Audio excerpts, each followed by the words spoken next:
Good morning, students. Happy Cinco de Mayo. Today is Tuesday, May 5th. And in honor of Cinco de Mayo, we have a new ZLA article about 7 things you may not know about Cinco de Mayo.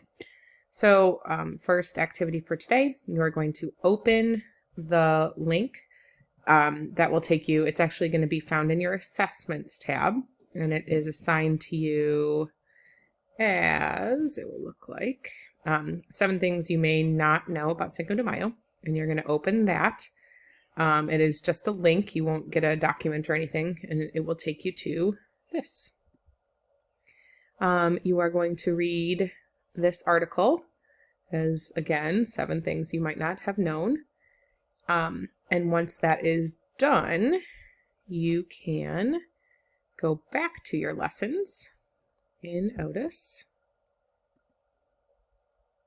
And you are going to, again, I have to preview this, mark the reading as complete.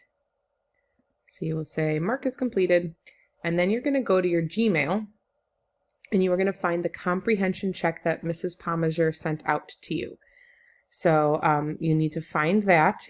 And if you're having trouble finding it, you need to come to one of our drop-in meetings, either from 9 to 10 or from 1 to 2. But it'll just be another really quick comprehension check, and it's going to be a Google form. So you're just going to fill it out, answer the questions, and submit it, and that's going to be a really quick and easy way to see how you understood your reading.